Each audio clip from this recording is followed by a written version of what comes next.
Hi, welcome to the Times of Israel's daily briefing. It is Sunday, October 19th, and I'm Jessica Steinberg. I'm speaking today with military correspondent Emanuel Fabian. Hey, Manny, how are you doing? Hi, good morning. Good morning. It is day 744 of the war. Ronen Engel from Kibbutz Nir Oz was identified as one of the two bodies returned to Israel overnight, now leaving 16 bodies of hostages in Gaza. We'll talk about the return of those two bodies of hostages, what is happening currently with the IDF in Gaza. We'll also talk about troops in the West Bank and a Hezbollah operative in southern Lebanon. Stay with us.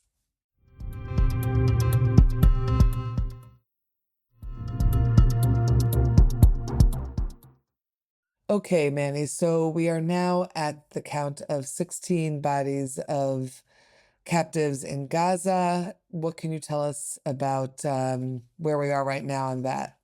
So, of course, as you mentioned, Ronen Engel's body was returned by Hamas last night, along with the body of another hostage. As far as I understand, that body has been identified as well, but the name has not yet been made public. We'll probably hear about that later in the day, which leaves us with 16 bodies of hostages still held in Gaza.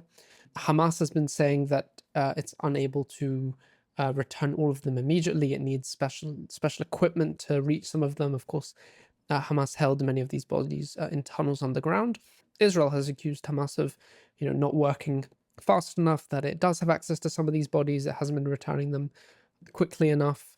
But we expect to see in the coming days potentially more bodies of hostages being released by Hamas. But there is a number, which I think we've reported on, at least 9 bodies that Israel believes that Hamas won't be able to get to, or doesn't know where they are, or has difficulty accessing. So even after, in the coming days, maybe we'll see at least 7 more bodies. We will reach a point where Hamas will have bodies where it can't immediately find, and it will take more time for them to be found. And that's where this sort of international force comes in. There's various countries involved, Turkey and some other nations who are supposed to go into Gaza and help locate the bodies. That hasn't really begun yet, but it's going to be a long process, and it's not necessarily an immediate thing that all 16 will be returned. Okay. Manny, take us to Gaza for the moment in terms of what the army is currently doing in Gaza. Just some of the headlines first, and then what I would also like to talk about is something that you and I mentioned beforehand, is that the war is not over. We're not just counting the days because we're counting the days still, but because there are still soldiers there, there are still reservists there. What does that mean on the ground at the moment? So the army is still operating in more than half of the Strip's territory. It's still demolishing Hamas infrastructure in those areas, tunnels and buildings used by Hamas. There's still some in those areas, and demolishing tunnels in general is a process that takes a very long time. And the army is also enforcing the so-called yellow line, which is essentially the line of withdrawal to which the army deployed to under the terms of the ceasefire.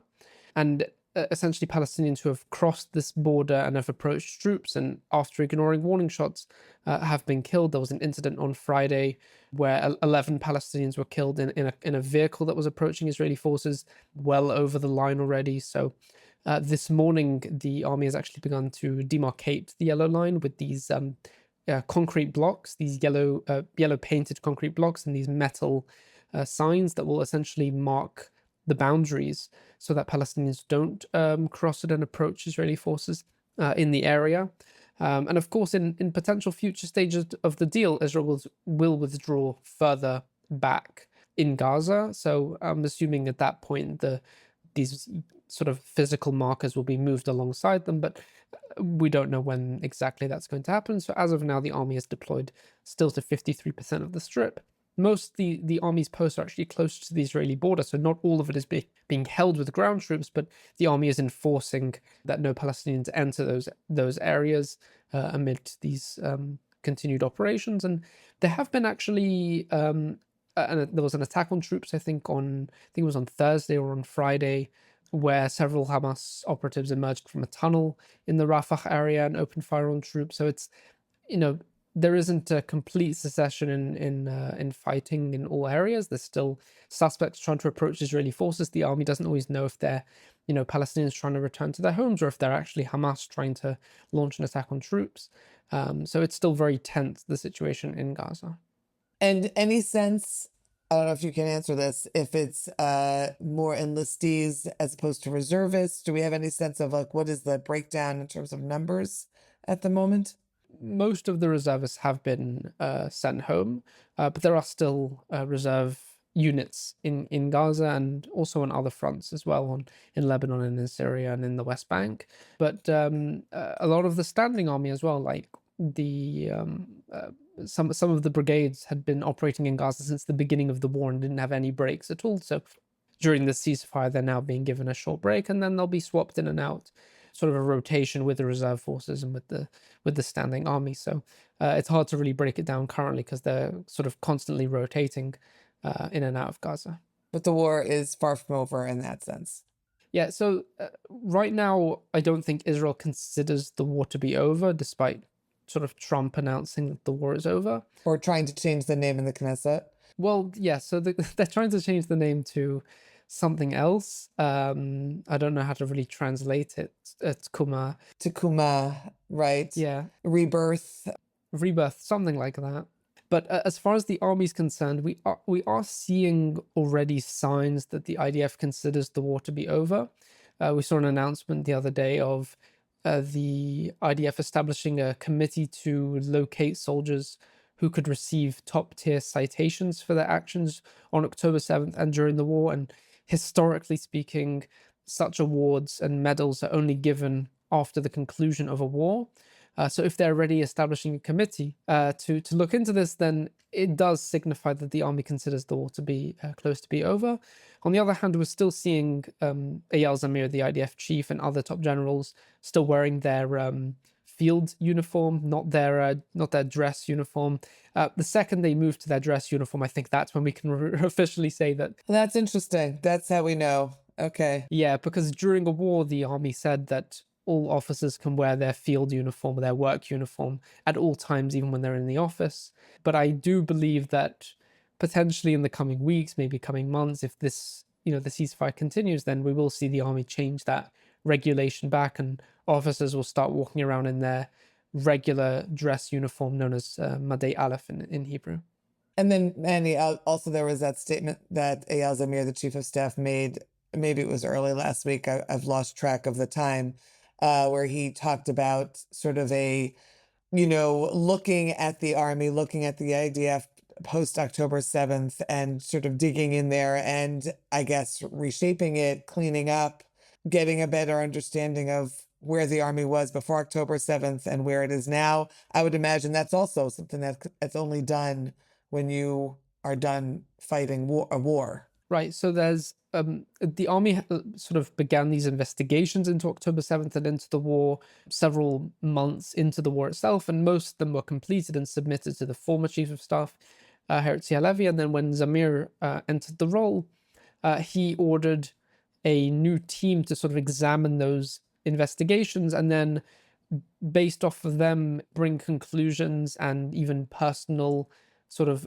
actions against certain officers who are more responsible for October 7th or for various failures. But Zamir hasn't yet sort of gone over the recommendations yet. There was a sort of, Zamir was supposed to at one point, but then because of the ceasefire happening and the return of the hostages, he said we're going to delay it until further notice. I think when he announces that he's looked over the recommendations and began to sort of implement them, all these various changes that this committee has sort of suggested, then I think that will be definitely the sort of the nail in the coffin for the war, and just signify that it is indeed over once the army is beginning to sort of make these changes. And then, of course, I got to mention one more thing. A campaign medal. Historically, major wars in Israel have campaign medals. I looked back at previous wars. I think after the 2014 Gaza war, it took about 6 months after the end of the war for the campaign medal to be announced. And then a few months later, it was sent out to every soldier who had participated in the war. That would also definitely be the sort of the final thing to show that the war is over, because when they announced the campaign medal, they also announced the dates of the war. So soldiers who served between those dates. So then we'd know at that point sort of when the exact date of the end of the war is. Yep. Interesting. Okay. All right. Thanks for that, Manny. Let's take a quick break. When we're back, we'll talk about the West Bank and Lebanon. So stay with us.